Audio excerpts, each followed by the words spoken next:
پیارے ویور، مولانا جلال الدین رومی فرماتے ہیں، جب تو مرض میں مبتلا ہوتا ہے تو اپنے گناہوں کی معافی مانگتا ہے۔ یہ اس بات کا ثبوت ہے کہ تیری بیماری نے تجھے غفلت سے جگا دیا ہے۔ اگر تم عظمت کی بلندیوں کو چھونا چاہتے ہو تو اپنے دل میں انسانیت کے لیے نفرت کی بجائے محبت آباد کرو۔ ایک دن ہم سب یہ سوچ کر ایک دوسرے سے جدا ہو جائیں گے کہ جب وہ یاد نہیں کرتا تو میں اسے کیوں یاد کروں گا۔ یہ ٹھیک ہے کہ تم ایک گلاب نہیں بن سکتے، مگر اس کا یہ مطلب تو نہیں کہ تم ایک کانٹا بن جاؤ۔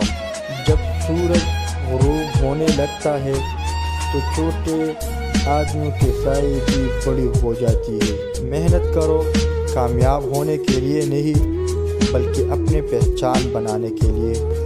ہمیشہ ڈرو کہ ماں نفرت فریاد سے آسمان کی طرف ہاتھ اٹھائے۔ کانے میں کوئی زہر گھول دے تو اس کا علاج ہے، مگر کان میں کوئی زہر گھول دے تو اس کا علاج نہیں۔ زندگی آخر رلا ہی دیتی ہے، پھر چاہے ہم اپنے ماں باپ کے کتنے ہی لاڈلے کیوں نہ ہو۔ ہر چیز ہمیشہ ناممکن دکھائی پڑتی ہے، حتیٰ کہ کوئی اسے ممکن نہ بنا دے۔ انسان دکھ نہیں دیتے، انسانوں سے وابستہ امیدیں دکھ دیتی ہے۔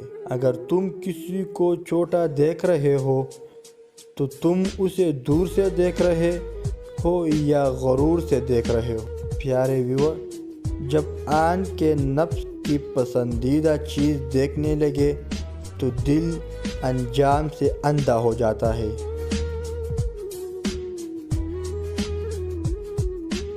غصہ اس لگتی ہوئی لکڑی کی مانند ہے جو دوسروں کو جلانے سے پہلے خود جلتی ہے۔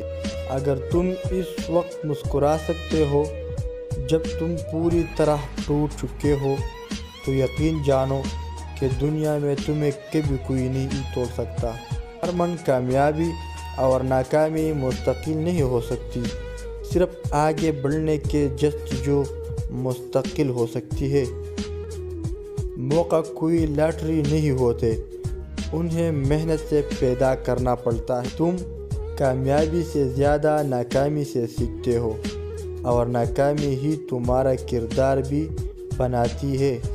ہم سب کی مدد نہیں کر سکتے، لیکن سب کسی کو مدد ضرور کر سکتے ہیں۔